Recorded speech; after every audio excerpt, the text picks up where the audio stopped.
Géopolitique, Marie-France Chatin. Bonjour à tous. L'actualité de ces derniers mois dans le monde arabe a été l'occasion de se poser la question de la place des femmes dans les mouvements qui ont éclos au Maghreb et au Proche-Orient. L'intensité du lien entre les révoltes et la place faite aux femmes dans ces régions s'est posée, se pose encore. Une chose est sûre, plus le statut des femmes est élevé dans telle ou telle région du monde, plus la maturité politique est grande. Plus grand est aussi le développement économique. Au-delà, triste constat, mais qui ne date pas d'aujourd'hui, les situations de chaos dans le monde sont un terrain particulièrement mauvais pour les femmes et pour les filles. Il y a quelques jours, un article paru dans le Herald Tribune relatait la situation au Sierra Leone, où des petites filles de 3 ou 4 ans, voire seulement âgées de quelques mois, sont soignées dans des centres de traitement pour les victimes de viols. Une étude de 2005 établit que les femmes âgées de 15 à 44 ans courent plus de risques d'être mutilées ou tuées par un homme que par le paludisme, le cancer, la guerre et les accidents de circulation combinés. Ces violences sont particulièrement répandues dans les pays qui ont connu une guerre civile. Généralement, une fois la paix conclue, les tirs cessent, mais pas les viols. Ils continuent dans des proportions démesurées. Ces questions sont aussi des questions de géopolitique et de géostratégie, tant elles relèvent de la notion de pouvoir et de contre-pouvoir. Il est également une autre violence dont on parle moins car elle est sans doute moins visible. C'est la violence éducative ordinaire qui, sous différentes formes, est elle aussi tristement universelle. Pour en parler, nos invités, Cornelia Gauthier, médecin suisse, auteur de Sommes-nous tous des abusés, paru aux éditions Georg en 2008, et Victime non merci aux éditions Jouvence en 2010. Bonjour Cornelia Gauthier. Oui, bonjour. Fabienne Casalis, professeure de neurosciences, membre de l'équipe des éditions L'Instant Présent. Bonjour Fabienne Casalis. Bonjour. Françoise Morel, présidente d'une association de soutien scolaire et créatrice d'un café par an. Bonjour Françoise Morel. Bonjour. Et Olivier Morel, fondateur de l'Observatoire de la violence éducative ordinaire, auteur de Oui, la nature humaine est bonne, comment la violence éducative l'a pervertie depuis des millénaires, aux éditions Robert Laffont. Bonjour Olivier Morel. Bonjour. La Fédération française de psychothérapie et psychanalyse organisait à Paris cette semaine un colloque sur la violence éducative. Quelles sont les grandes questions qui se posent aujourd'hui autour de la violence éducative ? Cornelia Gauthier. Je crois que la grande question, comme je la vois moi, c'est comment pouvons-nous être efficaces par rapport à la prévention. Nous sommes beaucoup maintenant dans les thérapies, enfin en ce qui me concerne en tout cas, les thérapies des personnes qui ont subi ces violences. Mais je crois que, en tout cas, il faut que nous puissions axer maintenant sur la prévention. Et pour ça, ce qui est fondamental, c'est d'une part que nous nous regroupions, comme nous l'avons fait, parce que l'union fait la force, et que ça nous stimule chaque fois quand nous avons des journées comme ça, on repart pour quelques semaines avec un élan. Et que nous puissions chacun ensuite de notre côté passer les informations à nos divers publics et faire avancer comme ça la prise de conscience. Fabienne Casalis. Moi, j'ai été très frappée et très heureuse de voir à quel point le mouvement des psychothérapeutes et psychologues en France devient de plus en plus réceptif à l'impact de la violence éducative sur le développement de la personne. Le développement du cerveau du petit bébé qui est soumis à la violence éducative ordinaire est affecté. Maintenant, on le sait, c'est bien démontré scientifiquement. Et jusqu'à il y a peu d'années, c'était très peu considéré dans le milieu des psychothérapies. Et maintenant, au contraire, de plus en plus de gens s'y intéressent et commencent à aborder cette question avec leurs patients. Olivier Morel, la violence éducative ordinaire, c'est un sujet qui émerge doucement. Fabienne Casalis vient de le dire. Donc, tout ça est d'une actualité assez récente. Vous en avez fait tout un livre. Vous dites que la quasi-totalité des enfants dans le monde ont été soumis à la violence ordinaire. Vous y voyez, vous, la source d'une violence à plus grande échelle ? Oui, je reviens un petit peu sur le colloque. Là, ce qui m'a paru particulièrement intéressant, c'est que son titre, c'était « Attachement, empathie et violence éducative ». Autrement dit, on partait des compétences des bébés, qui sont des compétences relationnelles, socialisantes. Autrement dit, notre nature fait que nous sommes des animaux sociaux. Nous sommes faits pour vivre en société et nous sommes programmés pour cela. Or, la violence éducative vient interférer avec les compétences des enfants et souvent les détruit, ou les perturbe, ou les pervertit même, et c'est ça qui est grave. Alors, effectivement, cette perversion de la nature des bébés, elle peut se prolonger dans l'adolescence, dans des comportements de délinquance ou voire de criminalité, mais elle peut se prolonger aussi dans la vie sociale et même dans la vie politique. C'est ce qu'avait montré Alice Miller remarquablement quand elle avait montré que les principaux dictateurs du XXe siècle étaient des gens dont l'enfance a été absolument ravagée. Et donc, le résultat, ça peut être ça. Je dis pas que c'est automatiquement cela, mais quand il n'y a pas en compensation beaucoup d'affection de personnes, Alice Miller a appelé des témoins compatissants. Alice Miller, j'aimerais que vous nous précisiez qui elle est. Elle a beaucoup écrit.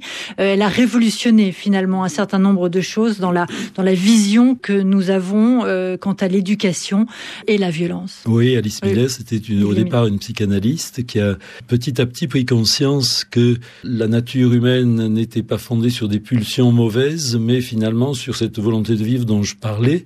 Et elle a montré en particulier les effets des traumatismes d'enfance, abus sexuels, négligence, abandon, etc., mais aussi les traumatismes dus à la méthode la plus générale employée pour élever les enfants, c'est-à-dire les coups, gifles, fessées, coups de bâton, qui ne sont pas, dans l'esprit des parents, ne sont pas des formes de maltraitance, mais des formes d'éducation. C'est comme ça qu'il faut élever les enfants, et ça depuis des millénaires, puisqu'il y a partout des proverbes qui disent qu'il faut battre les enfants pour bien les éduquer. Donc pour résumer finalement, l'idée est de dire que voilà, le monde est ce qu'il est parce que nous nous trompons depuis des années dans la façon dont nous traitons les enfants. Je le crois très profondément. Françoise Morel. Oui, moi j'ai un parcours de mère de famille imperméable à l'idéologie qui était celle de ma jeunesse, à savoir que qui aime bien châtie bien, et que les bonnes mères doivent avant tout réprimer les mauvais élans pulsionnels de leurs enfants. On m'a convaincu, malgré tout, que la seule façon d'amener à l'âge adulte des enfants entiers, complets, c'était justement d'éviter les coups qui sont mauvais pour les uns et les autres. C'était une conviction que j'ai appliquée dans l'éducation de mes enfants, avec succès sur la fin, et qui m'a été confirmée et comme révélée dans son aspect politique, bouleversée par la rencontre d'Alice Miller, qui mettait pour moi fin à une sorte d'obsession d'avoir vu l'existence du nazisme, de ne pas en avoir eu l'explication et d'avoir compris qu'il s'agissait d'une question éducative qui avait traversé la vie d'Hitler, de Staline, de Ceausescu. Ça m'a donné comme une bouffée d'espoir et qui m'a permis de comprendre qu'il y avait tout un chemin à faire. Et donc, sur ce sujet-là, je me dis que les milieux politiques sont très en retard, en retrait par rapport à ces questions, qui s'occupent de questions beaucoup plus économiques que celles-là, et qu'il y a tout un chemin, tout un travail à faire auprès des politiques pour qu'au moins il y ait une place parmi les différents secteurs pour une ouverture dans ce sens, qui d'après moi est un des véritables moyens, comme on le voit par exemple à Lambersart en France, à côté de Lille. Dans le nord de la France. Dans le nord de la France, où finalement, par la seule voix d'un élu, déjà au moins il y a une place qui est faite. C'est cette place que, pour ma part, je pense qu'il faut que nous recherchions.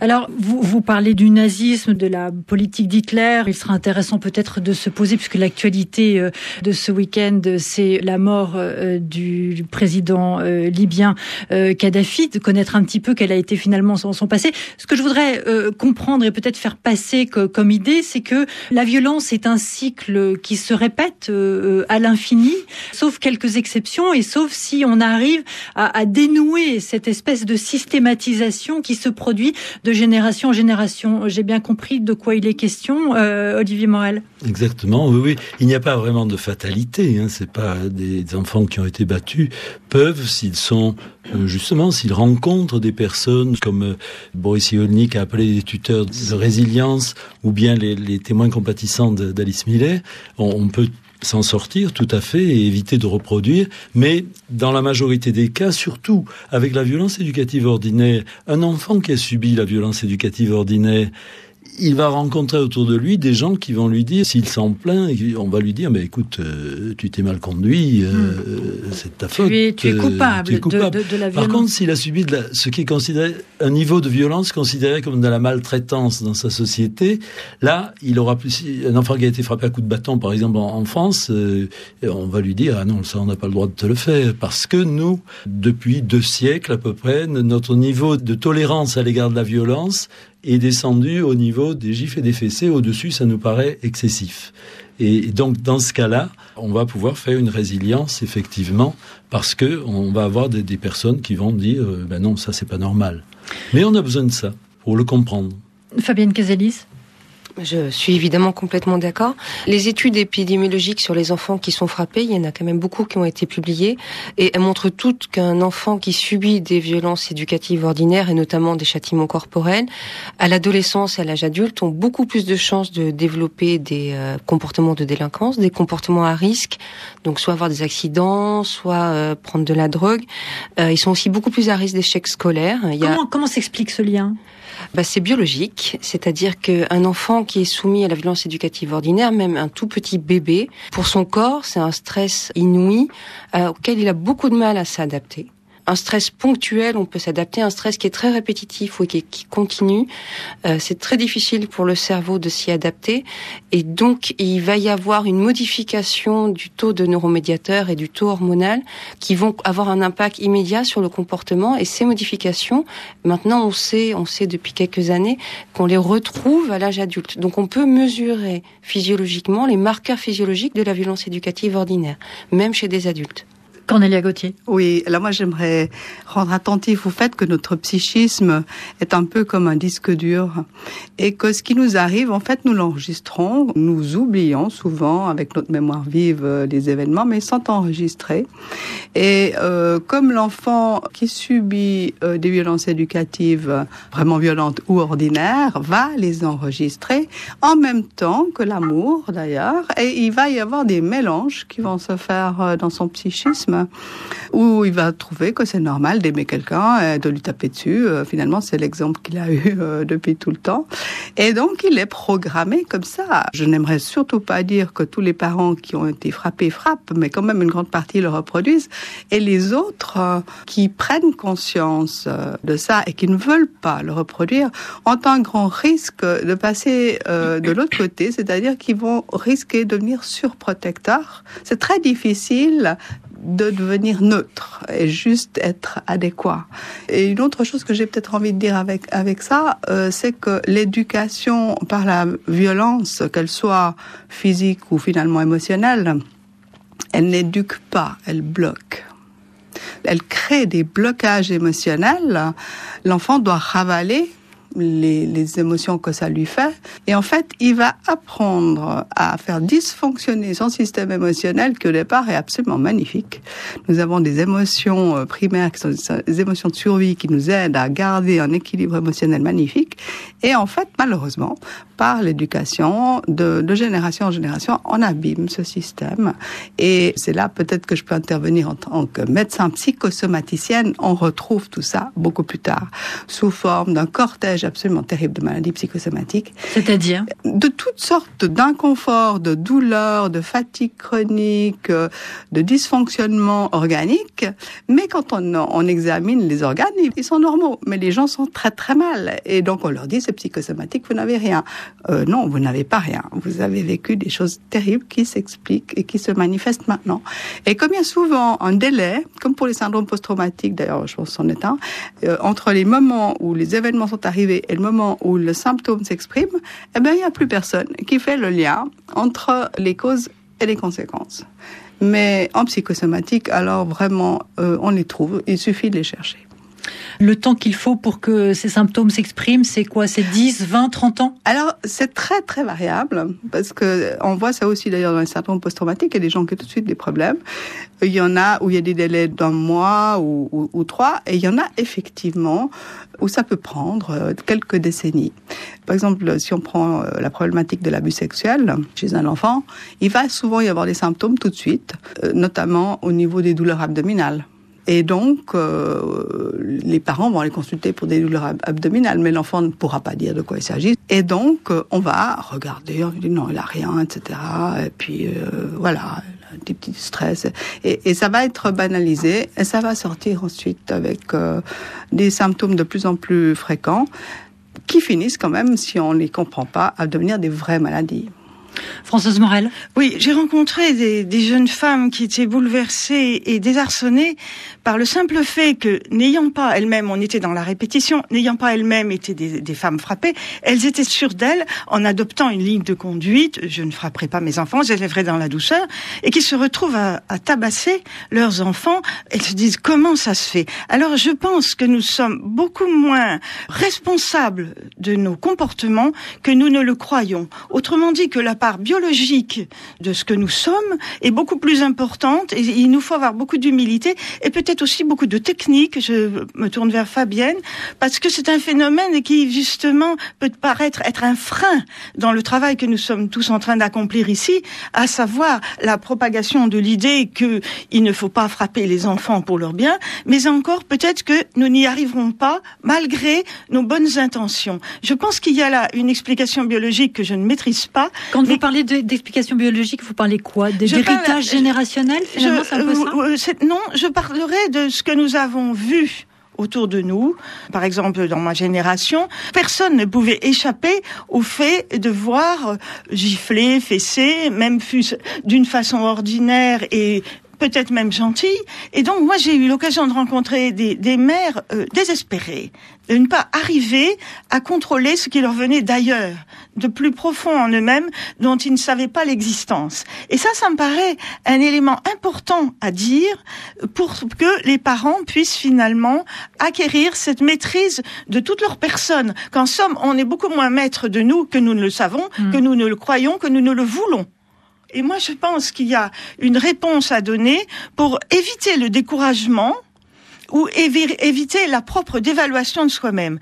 Quelle est la tristesse d'une mère qui se dit « j'ai encore frappé mon enfant alors que c'est mal ». Comment suis-je si peu capable de maîtrise de moi-même? Et je pense que ces mères-là, j'ai pas toujours su, moi, leur donner la réponse, leur dire « mais vous êtes vous-même, plus toute la société qui vous a porté, et vous allez porter celle d'après. » Cette responsabilité transgénérationnelle, quelque chose qui nous traverse et dont nous devons être conscients et apaisés, le reconnaître et savoir comment s'en défaire. Là, je pense qu'il y a des praticiens, des praticiennes qui peuvent me donner une réponse à moi, ou tout au moins à ces mères. Ce que vous dites là, Françoise Morel, si j'ai bien compris, c'est que nous sommes finalement totalement imprégnés de violence. Exactement, vous dites très bien ce que j'ai dit en beaucoup de mots, c'est tout à fait ça. Olivier Morel. Oui, je voulais simplement confirmer par une découverte récente qui date de moins de 10 ans, je crois. C'est la découverte de ce qu'on appelle les neurones miroirs.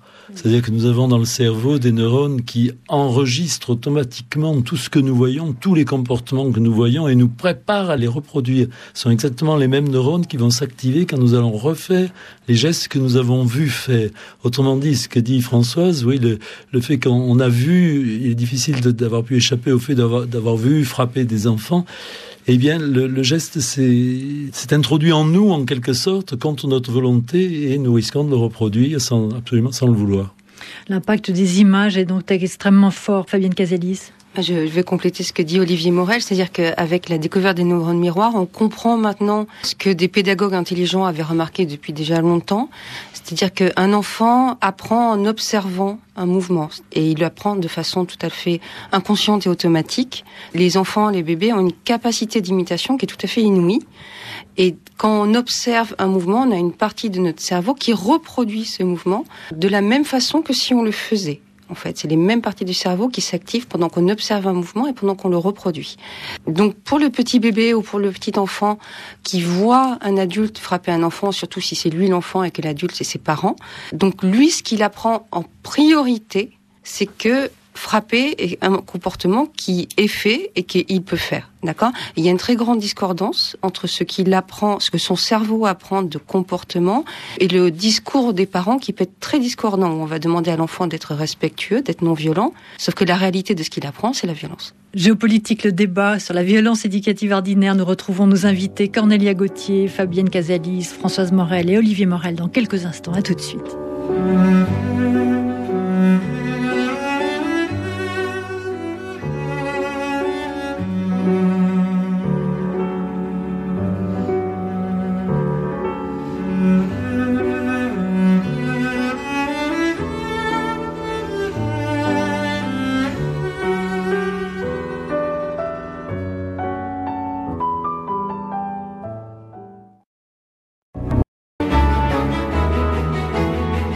Géopolitique, Marie-France Chatin. Géopolitique, le débat consacré à la violence éducative ordinaire. Nous retrouvons nos invités. Cornélia Gauthier, médecin suisse, auteur de Sommes-nous tous désabusés, paru aux éditions Georg. Fabienne Casalis, professeure de neurosciences et membre de l'équipe des éditions L'Instant Présent. Françoise Morel, spécialiste des questions d'éducation et présidente d'une association de soutien scolaire. Et Olivier Morel, fondateur de l'Observatoire de la violence éducative ordinaire, auteur de Oui, la nature humaine est bonne, comment la violence éducative l'a pervertie depuis des millénaires, aux éditions Robert Laffont. Fabienne Casalis évoquait en fin de première partie la notion de neuro-miroir et de l'importance de ce que l'on voit dans la façon dont nous nous comportons. Et Cornélia Gauthier, un élément sur lequel j'aimerais que l'on revienne et que vous développiez un petit peu, c'est le blocage émotionnel que provoque la violence éducative. Oui, donc le petit enfant qui est équipé avec un système émotionnel magnifique, qui est un système de survie pour l'aider à être dans un équilibre physique et psychique de bonne santé, ce système est très rapidement bloqué par tous les interdits qu'on lui met, par les violences qui peuvent être physiques ou émotionnelles. Ça va pas l'empêcher d'avoir ses émotions tout de même, mais ça va l'empêcher de les exprimer. Donc l'enfant va devoir bloquer ses émotions de plus en plus. Et comme il n'est pas reconnu dans ses émotions, il va devoir se blinder pour, d'une part, se protéger des punitions ou des sanctions pour les émotions qu'il exprime, et puis devenir finalement son propre parent qui se protège si le parent n'est pas suffisamment protecteur. Donc en fait, il va se créer progressivement, tout à fait à son insu, une carapace émotionnelle pour ne plus subir et ne plus souffrir. Et cette carapace peut devenir de plus en plus importante, psychiquement, bien sûr, mais ça va presque jusqu'à l'anesthésie physique, parce que parfois les enfants, ils disent même pas mal quand on les tape. Ça montre qu'ils s'endurcissent aussi au niveau du ressenti physique. Et ça va poser des problèmes parce que nous sommes des êtres humains qui avons besoin d'avoir des émotions. C'est le propre de l'humain. C'est ce qui fait la différence avec la machine. Et un humain qui n'a plus d'émotions n'est pas en bonne santé psychique, se sent pas bien dans sa peau. Donc, il va devoir déclencher des émotions qu'il n'a plus chez lui. Faute d'avoir pu les vivre, il va devoir les déclencher chez l'autre de manière très forte pour passer cette carapace, pour finalement se nourrir de la réponse émotionnelle de l'autre, puisque lui n'a plus ce système qui fonctionne. Donc, comme sa carapace est très épaisse, il va entrer dans des actions de plus en plus violentes. Alors, c'est une question de nourriture ou de plaisir à satisfaire, Cornélia Gauthier? Oui, moi, il me semble que ça va presque ensemble. Je crois qu'on a besoin d'avoir une nourriture émotionnelle qui va donner du plaisir, en tout cas qui va donner la sensation d'être vivant. Et si on est enquisté dans un vide émotionnel, on n'a plus cette sensation-là. Donc, en fait, on va se la procurer, quels que soient les moyens. Bien sûr, inconsciemment. C'est comme ça qu'on devient un abuseur et c'est comme ça qu'on voit que ces personnes qui ont parfois commis les pires des atrocités semblent pas du tout sensibles au fait de ce qu'elles ont fait. Notamment, elles expriment rarement des sentiments de culpabilité, rarement des sentiments de honte. On est des fois désarçonnés par le côté froid qu'ont ces personnes, mais c'est le résultat de tous ces blocages. Alors moi, s'il m'a semblé intéressant dans le cadre d'une émission de géopolitique de parler de cette question de violence éducative ordinaire, c'est que finalement, on retrouve dans l'humain le reflet du monde. Olivier Morel, je me tourne vers vous, parce que finalement, la violence éducative, c'est un rapport du faible au fort. Exactement, oui. C'est un rapport fort au faible, j'ai inversé. Du fort au faible, oui, qui risque de se reproduire. C'est un schéma de fonctionnement que l'enfant victime de violence risque de reproduire en croyant bien faire, en quelque sorte, puisqu'on lui a montré que c'était pour son bien qu'on lui faisait ça. Et donc, ce bien, il va le reproduire sur son épouse, par exemple, sur des êtres plus faibles que lui. Et il y a une autre conséquence de la violence éducative, c'est qu'elle apprend aux enfants à se soumettre, non pas à leur conscience, pas du tout, puisque c'est pas à leur conscience qu'on fait appel, on les frappe et tu dis fais ceci et on les frappe pour qu'ils le fassent. Non pas non plus à la loi, mais à la violence, à des êtres violents. On va prendre l'habitude d'obéir à des leaders. Alors ça peut être des leaders, ça peut être des petits chefs de bande de quartier, ou ça peut être un dictateur qui, par son autorité, par son prestige, par l'attitude paternelle qu'il va prendre à l'égard du peuple, par exemple, va apparaître comme celui auquel il faut se soumettre, vraiment. Et on va se soumettre volontairement, comme on l'a vu, malheureusement, dans bien des cas, au cours du XXe siècle. Donc la violence fait le lit de la soumission, c'est ce que vous disiez, Fabienne Casalis. Oui, voilà, l'enfant, il apprend de façon très très profonde à se soumettre à la loi du plus fort. C'est très difficile de désapprendre ça, c'est pas impossible, heureusement. Comme disait Olivier, il n'y a pas de fatalité. Par contre, c'est vrai que sur le plan d'un pays, c'est difficile d'imaginer d'avoir une démocratie saine quand 80-90% de la population a subi la violence éducative ordinaire et 100% en a observé. Et que on sait les chiffres sont ceux-là. Les chiffres en France sont que 80 à 90% des enfants subissent des violences éducatives ordinaires, ce qui comprend les châtiments corporels, les violences verbales et les violences psychologiques. Françoise Morel. Oui, violences éducatives ordinaires, comment nous viennent-elles ? Finalement, nous n'avons aucune éducation à la parentalité, c'est-à-dire à la connaissance du développement des enfants. Par exemple, les premières gifles interviennent souvent lorsqu'un parent qui a mis beaucoup d'espoir dans le bébé qui naît s'aperçoit que l'enfant désobéit. Une simple connaissance des étapes nécessaires de la croissance de l'enfant permettrait aux parents de faire appel quand même à son intelligence, dont on a démontré qu'elle ne permettait pas complètement de maîtriser ses pulsions, mais quand même une connaissance qui pourrait être donnée au niveau de l'école permettrait aux parents de se dire « Ah, mon petit gamin me désobéit, il ne veut rien faire de ce que je fais, chouette alors, il grandit ».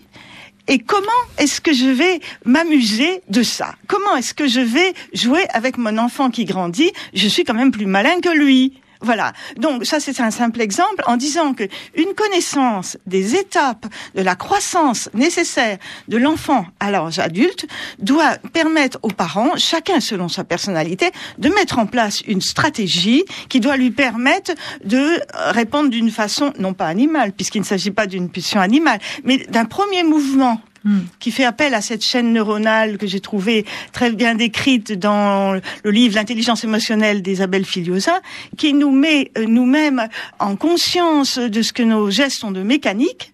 Et donc, moi, je pense que à ce niveau-là, il y a une responsabilité du politique à faire une place dans notre éducation qui est quand même beaucoup trop intellectuelle, nous apprendre à être des hommes, des femmes qui sont en position d'éducation de la génération d'après. Il appartient aux politiques de mettre en place un développement non pas partiel par des petits groupes, mais bien une véritable connaissance de ce que nous sommes.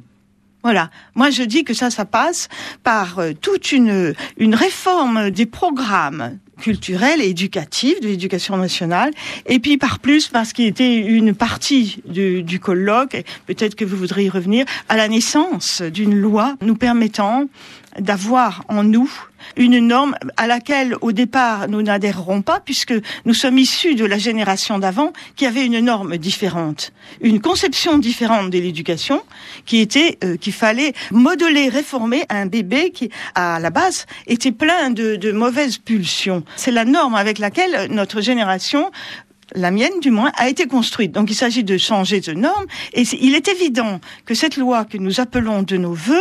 C'est quoi cette loi très précisément, Françoise Morel ? Eh bien, c'était une loi que Edwige Antier, qui est notre députée la plus convaincue de sa nécessité, essaie vainement de faire passer, qui est tout simplement l'interdiction d'user de la violence corporelle envers les enfants. La gifle, la fessée, bon, tout ce que vous pouvez imaginer, mais de simple, d'ordinaire, celle qui nous vient spontanément, au moins à nous. La naissance de cette loi permettrait peut-être aux parents de ne pas se sentir légitimés dans cette action et pouvoir justement entamer un processus de réflexion qui pourrait nous amener à passer à une étape supérieure, qui est moi celle que j'appelle de mes vœux pour la génération qui me suivra, pour celle de mes enfants et petits-enfants. Donc abolir le châtiment corporel. Alors l'Europe avance sur cette question. Il y a déjà 22 pays qui ont une loi donc abolissant le châtiment corporel. 22, c'est pas rien. Et 8 autres qui se sont engagés à effectuer une réforme complète. Donc nous n'en sommes pas encore, nous, Français, à avoir aboli le châtiment corporel. J'aimerais juste poser la question. Le châtiment corporel, c'est une violence parmi d'autres, mais c'est une pierre posée dans cette évolution à laquelle vous appelez, c'est cela, Françoise Morel ? Moi je dis qu'évidemment, chaque fois qu'on dit ça, vous avez quelqu'un qui vous dit, et vous parlez pas de la violence psychologique. Bien sûr, elle en fait partie, mais simplement, elle est plus diffuse. Et donc, poser une pierre, là, c'est accéder à un niveau plus subtil, plus complet, plus exact de ce qu'est la violence envers les enfants. Mais au moins, ça permettrait de poser un premier acte qui ne nous amènera pas forcément à une éducation parfaite, mais qui, du moins, peut nous préserver du pire. Et on a du mal à la faire passer, cette loi, Olivier Morel. Oui. Tous les projets de loi pratiquement réalisés ou en cours de réalisation comportent aussi l'interdiction des humiliations. Donc, au sens le plus large du terme. C'est ça, la violence psychologique, la violence verbale entre aussi, mais évidemment c'est beaucoup moins facile à voir. Et il y a une chose que je voudrais dire, c'est que dans un pays comme la France, cette loi n'existe pas encore, mais tout de même depuis un siècle et demi, 2 siècles, il y a eu une réduction du niveau de la violence admise. On n'accepte plus aujourd'hui en Europe des coups de bâton, ça, c'est considéré comme maltraitance. Et ça a été parallèle. L'évolution dans la société que l'on constate, c'est qu'il y a, contrairement à ce qu'on croit, beaucoup moins de violence aujourd'hui qu'au XIXe siècle, par exemple. Au XIXe siècle, la moindre émeute en Europe tournait au massacre. En France, on en a de multiples exemples. Les révolutions de 89, de 1830, de 1848 ont été des massacres. La Commune, n'en parlons pas. Quand on regarde simplement au XXe siècle, même le décalage entre les émeutes de 1934, où il y a eu en un jour, je crois, une vingtaine ou une trentaine de morts. C'était les émeutes d'extrême droite. Que l'on compare cela à mai 68, un mois d'échauffourée terrible et un mort, je crois. Des deux côtés, du côté des émeutiers, disons, et du côté de la police, et du côté du préfet de police, notamment M. Grimaud, il y a eu une espèce de modération qui est, je crois, le résultat du fait que l'accoutumance à la violence dans la toute petite enfance avait beaucoup baissé, qu'on ne supportait plus les mêmes violences qu'au XIXe siècle. Et donc, il y a eu une nette baisse. Et aujourd'hui même, la délinquance est bien plus faible aujourd'hui qu'au XIXe siècle, contrairement à ce qu'on croit, et au XVIIIe et au XVIe. Tout ce qu'on a pu déplorer aujourd'hui, monter en épingle dans la presse, des choses comme les tournantes, ce qu'on appelait les tournantes, des choses qui nous frappent beaucoup, mais en réalité, c'était courant, c'était extrêmement courant au XVIe siècle. Mais ça, il faut lire des livres pour s'en apercevoir. On ne peut pas le savoir. Donc, mais réellement, il y a eu une baisse de la violence et il se trouve que c'est tout à fait parallèle avec la baisse de la tolérance à l'égard de la violence sur les enfants. Ça donne un éclairage intéressant sur les révolutions dans le monde arabe qui ont cours depuis la fin de l'année dernière et qui se poursuivent. Pour aller plus loin sur cette thématique, qu'est-ce que les pays du Nord, alors le Canada est assez en pointe sur les questions de regard à porter sur la nécessité de donner une éducation qui s'éloigne de plus en plus de l'éducation violente pour les enfants. Qu'est-ce que les pays du Nord peuvent apporter aux pays du Sud en la matière, si tant est qu'on ait quelque chose à apporter? Qui veut répondre? Yves Morel. Oui, je crois qu'il ne faut pas caricaturer les choses. Justement, dans l'éducation dans les pays du Sud, il y a des aspects qui sont extrêmement positifs. Je pense par exemple au fait de porter les bébés peau à peau dans les pays africains, le massage, l'éducation par le village. C'est quelque chose de fondamental, cela, et que nous avons, nous, en grande partie perdu. Et le fait de ne pas toucher les bébés, de ne pas leur apporter ce contact, c'est aussi une forme de violence éducative, je crois. Donc, on a chacun à apprendre chez l'autre. Mais je crois que là, sur ce plan-là, en Europe, il y a eu une progression dans le domaine du refus de la violence. qui doit, je crois, continuer. Et c'est une bonne chose qu'on voit des pays d'Amérique latine, par exemple, qui s'orientent vers cela. Et certains pays africains, je pense au Cameroun, par exemple, où il y a toute une organisation, l'association EMIDA, qui fait un énorme travail pour former les parents à une parentalité sans violence. Et c'est un travail très, très efficace. C'est jusque dans la brousse. Ça va très loin. Alors, est-ce que des colloques sont là pour réunir justement les initiatives qui émergent sur tous les continents sur ces questions? Olivier Morel? Il y a une chose que je voudrais dire aussi, qu'on sait très peu, c'est que les premiers intellectuels à avoir eu une réflexion approfondie sur la question des châtiments corporels, contrairement à ce que croient beaucoup, ce sont des intellectuels musulmans. Ibn Khaldoun, je risque de déformer la prononciation, qui est un auteur, autant que je sache, du 14e, 15e siècle, dans son grand livre de sociologie, a écrit un chapitre remarquable sur les dangers des châtiments corporels. Et il y a un autre auteur dont j'ai oublié le nom, malheureusement, je ne suis pas capable de le redire ici, mais lui aussi a une réflexion qu'on ne trouve chez aucun théologien chrétien. Et autre chose encore, la conférence islamique du Caire, il y a 3 ou 4 ans, je crois, a demandé l'abolition des châtiments corporels. Donc il ne faut pas croire que c'est une histoire d'occidentaux qui veulent s'imposer aux pays du Sud, absolument pas. La réflexion, elle existait déjà chez les intellectuels musulmans. C'est intéressant que vous apportiez cette précision, parce qu'effectivement, cette opposition se fait souvent. Un commentaire, Fabienne Cazelis? Si on réfléchit un petit peu à une politique efficace de réduction des violences et de la criminalité, les approches classiques qu'on voit souvent en France, aux États-Unis, qui sont des approches punitives, des approches de répression, si on réfléchit en termes de violences éducatives ordinaires, on se rend compte qu'elles sont vraiment contre-productives. C'est probablement beaucoup d'argent qui pourrait être bien mieux investi si on faisait au contraire des politiques de soutien à la parentalité, parce qu'être parent c'est difficile, on a besoin de soutien, et si on faisait des campagnes de prévention et d'éducation. Vous partagez, Cornélia Gauthier? Oui, complètement.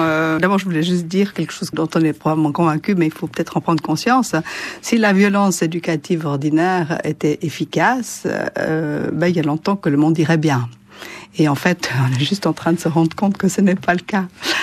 Par rapport à ce que nous pouvons apporter à d'autres pays, oui, j'ai ma petite expérience personnelle qui, je dirais, est presque plutôt future qu'actuelle, puisqu'on m'a demandé d'aller faire des conférences au Maroc.